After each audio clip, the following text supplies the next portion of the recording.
Hello student, today we are going to be delivered class 11th chapter number 1st, some basic concept of the chemistry, introduction of chemistry हमने देखना है। तो chemistry को हम कैसे define करते हैं। देखो केमिस्ट्री का हमारे डेली लाइफ में और सारे फील्ड में बहुत बड़ा योगदान है।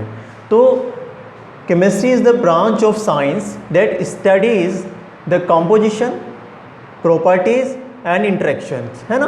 तो हमने यहाँ पे एक शॉर्ट फॉर्म, इसको याद रखने का जो तरीका है, आप डेफिनेशन बार बार भूल जाते हैं केमिस्ट्री की। आप PCS, आपको पता PCS एग्ज़ाम होता है, तो इससे आप याद रख लेंगे P for properties, C for composition, S for studies of matter. ये सब चीज़ें मैटर के साथ इंटरेक्शन करती हैं। ओके, हमारी बॉडी में भी केमिस्ट्री, लिविंग में भी केमिस्ट्री, नॉन लिविंग में भी केमिस्ट्री होती है। हमारी बॉडी में बात करते हैं प्रोटीन की, तो प्रोटीन में क्या होता है, नाइट्रोजन है, कार्बन है, हाइड्रोजन है, तो सब केमिस्ट्री के ही एलिमेंट होते हैं। इसलिए हम ब्रॉडली केमिस्ट्री को के इम्पोर्टेंस को और स्कोप को इस तरह से भी डिफ़ाइन कर सकते हैं। देखो सबसे ज़्यादा जो इम्पोर्टेंट है, लाइफ सेविंग ड्रग्स बहुत सारी बनाई जा रही हैं, वो सब केमिस्ट्री एनालिसिस पर आधारित होती हैं। जैसे कि एक ड्रग मैंने यहाँ पे लिखी है। ड्रग का मीनिंग क्या होता है स्टूडेंट? ड्रग का मीनिंग पहले आप समझ लीजिए। ड्रग जब दिमाग में आता तो आप सोचने लगते हैं कि ये जो एडिक्शन पर्पज़ में यूज़ किए जाते हैं केमिकल्स, वही ड्रग्स होते हैं। नो, ये मिसकंसेप्शन है। ड्रग है ड्राई हर्ब। ये एक फ्रेंच लैंग्वेज में लिखा हुआ शब्द है, ये फ्रेंच भाषा का शब्द है और इसका मीनिंग होता है ड्राई हर्ब। ओके, यानी low chemical weight, molecular weight रखने वाले जो chemical use to treat disease, जो हमें बीमारियाँ होती हैं उनको सही करने के लिए जो भी लो मॉलिक्यूलर वेट के केमिकल यूज़ होते हैं, उन्हें हम बोलते हैं ड्रग्स। यहाँ पर ये लिखा है AZT। AZT का मीनिंग होता है एजिडोथाइमिडीन।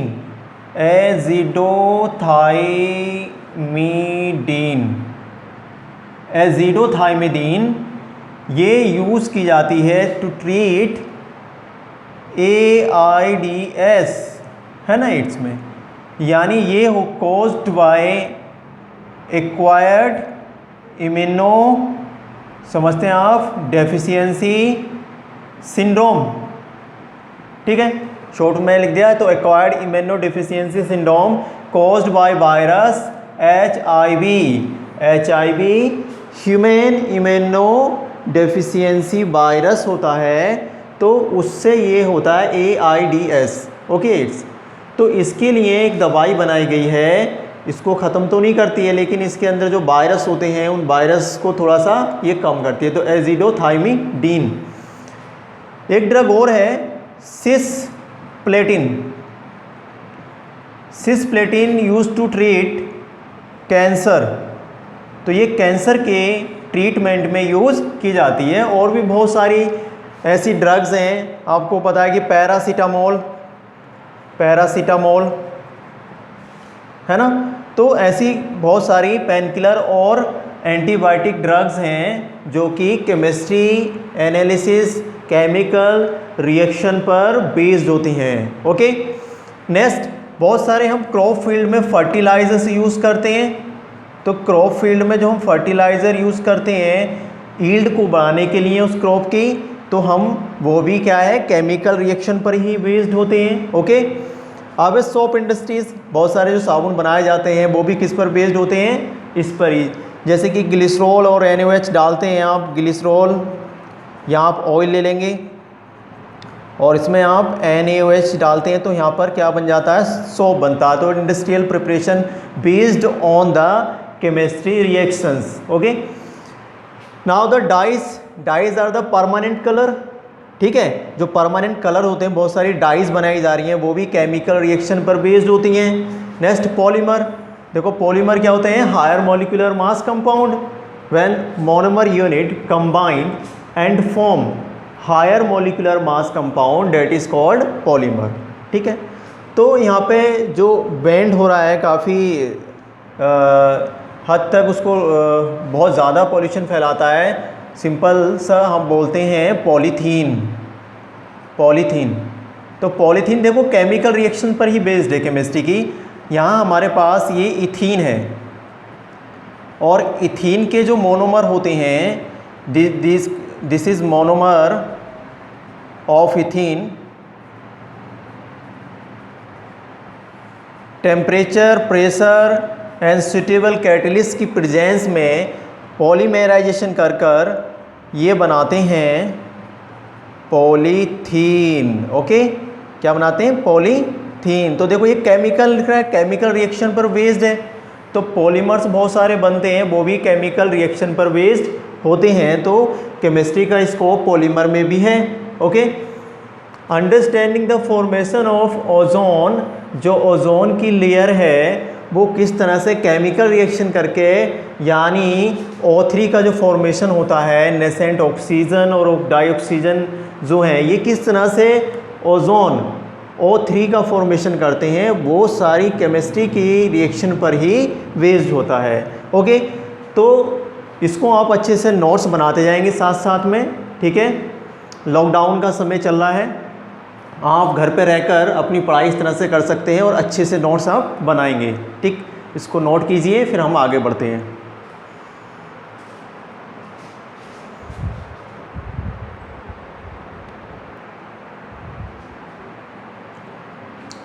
सभी ने नोट डाउन कर लिया, आगे पढ़ते हैं। इंट्रोडक्शन ऑफ केमिस्ट्री का जो नेक्स्ट है, जो इंट्रैक्शन करता है केमिस्ट्री से, वो है मैटर। तो मैटर क्या होता है, आपने 10th स्टैंडर्ड में अच्छे से पढ़ा है। Matter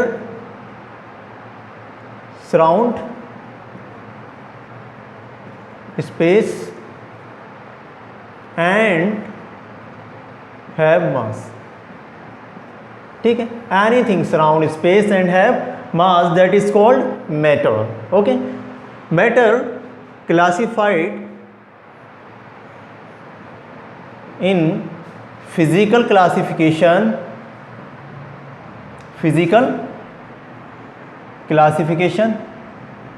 and second one is the chemical classification. Okay, now सबसे पहले हम डिस्कस करेंगे फिजिकल क्लासिफिकेशन ऑफ मैटर को। फिजिकल क्लासिफाइड हम करते तो 1, 2, 3 में है, लेकिन 2 स्टेजेस और हैं, यानी solid, liquid, gas. 2 stages special temperature, pressure पर एग्जिस्ट करती हैं। एक है प्लाज्मा एंड दूसरी है बोस-आइंस्टाइन कंडेंसेशन। ओके, इनकी स्टडी हमने इसमें नहीं करनी है, हमने सॉलिड, लिक्विड और गैस की स्टडी इस चैप्टर में करनी है। देखते हैं, सबसे पहला पॉइंट हमने यहाँ पे कैरेक्टराइजेशन लेने हैं। फर्स्ट पॉइंट है अरेंजमेंट ऑफ द पार्टिकल्स, यानी पार्टिकल किस तरह से अरेंज होते हैं। तो आप सॉलिड में देखेंगे, सॉलिड के पार्टिकल कम्पैक्ट और बहुत ज़्यादा पास होते हैं। कैसे हैं? कम्पैक्ट हैं, एक दूसरे से बहुत ज़्यादा पास हैं, कम्पैक्ट हैं। And particles held very close to each other, and यहाँ पर intermolecular force is very high. Intermolecular force जो है, IM intermolecular force is very high as comparison to liquid and gas molecules. Okay, तो particles held very close. Now liquid, यहाँ पे particles क्या है देखेंगे हम ध्यान से, कुछ दूर दूर हैं, है ना।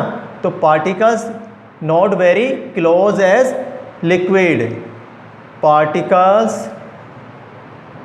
are not very close as solid। Solid के जैसे यहाँ लिक्विड में पार्टिकल इतने ज़्यादा पास नहीं होते, पास तो होते हैं लेकिन इसके बराबर पास नहीं होते, ठीक है। गैस, तो गैस के जो पार्टिकल्स होते हैं इसमें intermolecular force of reduction negligible होता है, और इसके जो गैस के जो पार्टिकल्स होंगे वो क्या होंगे, बहुत दूर दूर होंगे, है ना, दूर दूर हैं। तो यहाँ पर इनकी जो डिस्टेंस है इनसे भी बहुत ज़्यादा दूरी पर ये रहते हैं, यानी इसके जो पार्टिकल्स हैं वो क्या होंगे, फार ए पार्ट, है ना, फार ए पार्ट, बहुत ज़्यादा दूर, जितनी दूर हो सके उतनी दूर होते हैं। अब हम पॉइंट नंबर 2 डिस्कस करेंगे moment of the particle. Particle की कैसे गति होती है। तो particle are not move to free, यानी पार्टिकल ऐसे मूव नहीं कर पाएंगे। आपको पता है ये बोर्ड है, ये कितना सॉलिड है ना, इसकी पार्टिकल हम इतने कंपैक्ट, हम इसको ऐसे दबाएंगे तो ये एक दूसरे से दूर नहीं जा सकते। सॉलिड में ये होता है, क्लियर। लिक्विड में जैसे आप वाटर दे दिया तो वाटर के जो पार्टिकल होंगे वो आप उसको प्रेशर से मूवमेंट करा सकते हैं, वो मूवमेंट कर लेते हैं, क्योंकि उनके बीच में इंटरमॉलिक्यूलर फोर्स ऑफ प्रोटेक्शन थोड़ा कम होता है और उनके बीच में डिस्टेंस भी होती है, इतनी क्लोज वो नहीं होते हैं, क्लियर। यहाँ पे देखेंगे तो मोमेंट वेरी फास्ट। गैस आपने देखा होगा, अगर एक छोटा सा होल कर दिया जाए एक सिलेंडर में तो पूरी उसमें फैल जाती है। एक रूम में है तो रूम में पूरे एटमॉस्फेयर में फैल जाती है। तो उसका मीनिंग यहाँ पर यह है कि यहाँ पर जो मोमेंट होती है गैस के पार्टिकल की, जिग मोमेंट, और बहुत ज़्यादा फास्ट होती है। Okay, now the next compressibility. अगर आप सॉलिड को दबाते हैं तो ये दबेंगे नहीं, यानी इनकम्प्रेसिबल, और ये क्या होंगे, कंप्रेसिबल। कंप्रेसिबल, और यहाँ पर गैस जो होती है ये मोस्ट कंप्रेसिबल होती है, मोस्ट कंप्रेसिबल। तभी तो सिलेंडर में हम इसको फिल करते हैं ना, एक पिस्टन होती है और जो ज़्यादा गैस होती है उसको एक प्रेशर लगाकर उस सिलेंडर में हम कंप्रेस करके गैस को भर लेते हैं, फिर वो लिक्विड में भी आ जाती है ना, देखा होगा आपने, कंप्रेशन की वजह से, यानी प्रेशर की वजह से। अब वॉल्यूम की बात करते हैं। जो सॉलिड है, मान लो इस बीकर में सॉलिड रखा हुआ है, अब इस सॉलिड को मैंने बड़े से बीकर में रखा है ना, तो यहाँ पे मान लो 1 लीटर है तो इसके अंदर भी ये 1 लीटर ही तो रहेगा ना। तो वॉल्यूम क्या होता है यहाँ पे सॉलिड का, डेफिनिट होता है। ओके, अब बात करते हैं लिक्विड में। अब लिक्विड में भी आप मान लो ये लिक्विड है, यहाँ पे 1 लीटर है तो ये भी क्या रहेगा,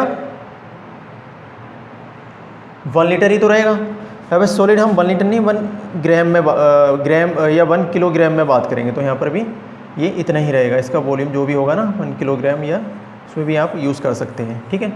तो यहाँ पर भी क्या रहेगा, 1 लीटर ही रहेगा, यानी वॉल्यूम क्या होता है, डेफिनिट होता है। यहाँ पर वॉल्यूम क्या होगा, डेफिनिट होगा।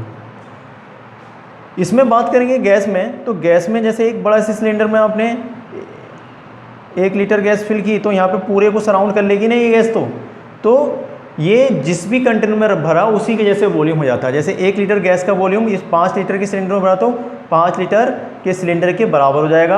यानी 1 लीटर गैस को अगर एक कमरे में भरते हैं तो उसका वॉल्यूम उस कमरे के बराबर हो जाएगा, क्योंकि वो उसको पूरी तरह से सराउंड कर लेता है, क्लियर है। तो यहाँ पे जो वॉल्यूम है गैस का, नॉट डेफिनिट, वॉल्यूम यहाँ पे डेफिनिट गैस का नहीं होता है, ये बात आपको पता है।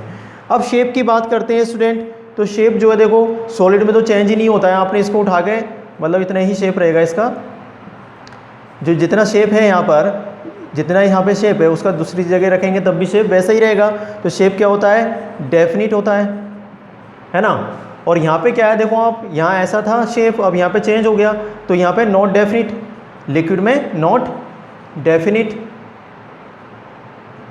अगर आप बात करते हैं किसकी, आप बात करते हैं गैस की, तो यहाँ पर भी वो कैसे, जैसे कंटेनर में हम रखेंगे वैसे ही हो जाता है, तो नॉट डेफिनिट, नॉट डेफिनिट, ठीक है। यहाँ तक के हमने पॉइंट डिस्कस कर लिए, यानी फिजिकल क्लासिफिकेशन हम गैस का, लिक्विड का और सॉलिड का इस तरह से करते हैं, ठीक है। इन पॉइंट को आप अच्छे से नोट डाउन कीजिए, फिर हम आगे बढ़ते हैं, कर लीजिए नोट।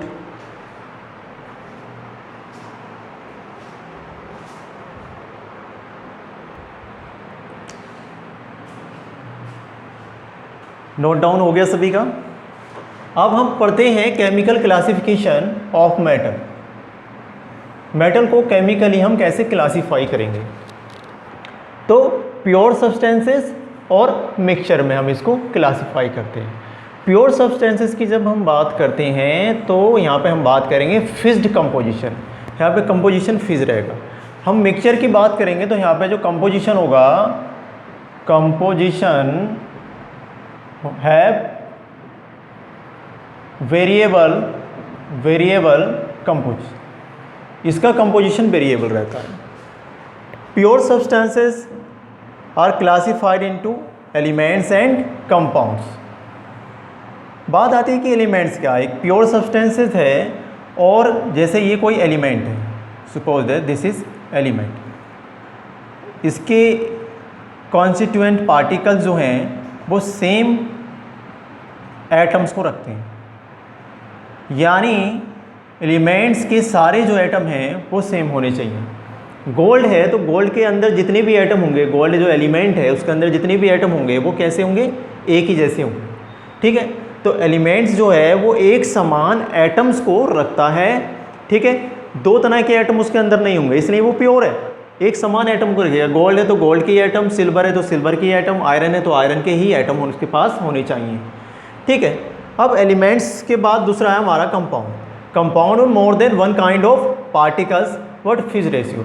यहाँ पे जो पार्टिकल्स होंगे यानी जो एक या एक से ज़्यादा एलिमेंट इसके साथ होंगे। अब मैं इसको हम फर्दर क्लासीफाइड करते हैं एलिमेंट्स को मेटल्स में, नॉन मेटल्स एंड मेटेलॉइड्स में।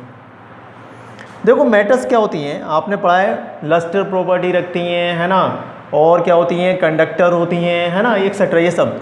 लेकिन सिंपल सी बात है, जो अपने में से इलेक्ट्रॉन को निकाल देती हैं और कैटायन का फॉर्मेशन करती हैं वो क्या होती हैं, मेटल होती हैं, ठीक। आगे हम इसकी स्टडी करेंगे। तो मेटल्स आपने देखा होगा, आयरन भी एक मेटल है, सोडियम एक मेटल है, कैल्शियम एक मेटल है ना, ये सारी मेटल होती हैं। नॉन मेटल जैसे कि फ्लोरीन है, क्लोरीन है, ब्रोमीन है, एक्सेट्रा, ये सब क्या हो गई, नॉन मेटल्स हो गई। मेटेलाइट्स क्या होते हैं, मेटल और नॉन मेटल दोनों के करेक्टर रखते हैं, मेटल के भी होंगे और इसमें नॉन मेटल के करेक्टर भी होंगे, है ना। मेटल नॉन मेटल दोनों के करेक्टर रखते हैं। Sb As यानी आर्सेनिक और बिस्मथ क्या होते हैं, ये मेटेलॉइड्स होते हैं, क्लियर। कंपाउंड्स, कंपाउंड की बात करते हैं तो more than one kind of particles but फिज रेशियो। अब जैसे कि H2O एक कंपाउंड है, हम फिज रेशियो की बात करें तो देखो, अगर हम मास रेशियो निकालेंगे, इसका मास रेशियो अगर हम वाटर मॉलिक्यूल का निकालेंगे हाइड्रोजन और ऑक्सीजन के लिए, ठीक है ना, तो हाइड्रोजन देखो 2 हैं और ऑक्सीजन कितनी है, इसका जो मास होता है, आप ऑक्सीजन देखते हैं ना 8 और 16, यानी यहाँ पे 1 और 8 का, सॉरी हाँ 1 और 8 का रेशियो आपको मिलेगा। तो ये रेशियो जो है वाटर के मॉलिक्यूल में फिक्स रहेगा, ये चेंज नहीं होगा। तो कंपाउंड में जो रेशियो रहता है एलिमेंट का, हाइड्रोजन ऑक्सीजन एलिमेंट, इनका रेशियो क्या है, फिक्स है, क्लियर होती है बात। अब ये भी दो तरह के होते हैं, एक होते हैं इनऑर्गेनिक और एक होते हैं ऑर्गेनिक। इनऑर्गेनिक कंपाउंड क्या होते हैं, जिनमें कार्बन नहीं होता है, ठीक है। इनकी जो ओरिजिन होती है वो कैसी होती है, मिनरल से। ये जो बने हैं वो कैसे बने हैं, मिनरल से ओरिजिन हुई है इनकी। ऑर्गेनिक की बात करते हैं जिनमें कार्बन है, यानी इनकी ओरिजिन प्लांट से हुई होगी या एनिमल से हुई होगी, है ना। इनकी ओरिजिन किससे हुई होगी, प्लांट से हुई होगी या एनिमल से। जैसे कि CH4 ले लीजिए आप, C6H6 ले लीजिए, बेंजीन। तो देखो इनमें कार्बन है और इनकी ओरिजिन कैसे हुई होगी, प्लांट से होगी। पेट्रोलियम है, ये सब कैसे, जैसे पेट्रोलियम को हम फॉसिल बोलते हैं, तो फॉसिल प्लांट और एनिमल से वो लाखों करोड़ों साल पहले दबे होंगे, है ना, और उनसे वो ऑयल का फॉर्मेशन हुआ होगा, गैस का फॉर्मेशन हुआ होगा। तो ऑर्गेनिक सब्सटेंस की ओरिजिन को मानते हैं वो एनिमल या प्लांट से बने होंगे, ठीक है। अब मिक्सचर की बात करते हैं, तो मिक्सचर का वेरिएबल कंपोजिशन होगा। मिक्सचर 2 टाइप्स के होते हैं, एक होते हैं होमोजीनियस मिक्सचर, होमोजीनियस मिक्सचर, दूसरे होते हैं student heterogeneous mixture, heterogeneous mixture, ठीक है। अब होमोजीनियस क्या होते हैं, इनका जो कंपोजिशन होता है, जैसे कि मान लो ये शुगर का सॉल्यूशन है, शुगर सॉल्यूशन। तो शुगर जब हमने इसमें मिक्स करी वाटर के साथ, हमने शुगर को वाटर के साथ मिक्स किया, यानी ये सॉल्वेंट है और ये क्या है, सोल्यूट होता है। जो कम अमाउंट में होता है वो सोल्यूट, और जिसकी अमाउंट क्वांटिटी ज़्यादा होती है वो क्या होता है, सॉल्वेंट होता है। तो यहाँ पे यूनिफॉर्मली ये सब में डिस्ट्रीब्यूट हो जाएंगे सब पार्टिकल्स, ठीक है। तो अगर होमोजेनियस मिक्सचर की बात करते हैं, हैव यूनिफॉर्म कंपोजिशन, ठीक है। अब हेट्रोजीनियस मिक्सचर की बात करेंगे तो यहाँ पे नॉट हैव यूनिफॉर्म कंपोजिशन। जैसे मान लो आपने ऑयल डाला वाटर में, तो देखेंगे ऑयल और वाटर अलग अलग आपको एक लेयर में दिखाई देने लगेगा, यानी यहाँ पे जो कंपोजिशन होगा, यहाँ ऑयल है और यहाँ वाटर।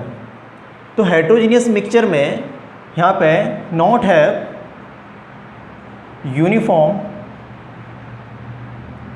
कंपोजिशन, इसका कंपोजिशन यूनिफॉर्म नहीं रहता है, वेरिएबल कंपोजिशन को रखते हैं।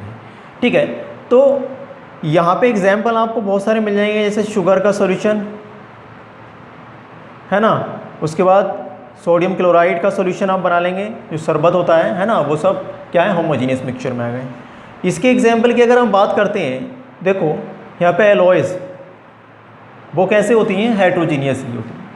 और अगर हम बात करते हैं तो कोलाइडल सॉल्यूशन, जो आपने पढ़ा था 10th में, कोलाइडल सॉल्यूशन, जैसे ग्लू का सॉल्यूशन होता है, उनके पार्टिकल बड़े बड़े होते हैं, है ना। जैसे इमल्सन में आप बात करते हैं, ऑयल और वाटर का जो इमल्सन बनता है, जेल्स होते हैं एक्सेट्रा, सब ये क्या होते हैं, हेट्रोजीनियस मिक्सचर के अंदर आते हैं। क्लियर होती है बात, तो इसको अच्छे से नोट करेंगे। आज के इस वीडियो लेक्चर में हमने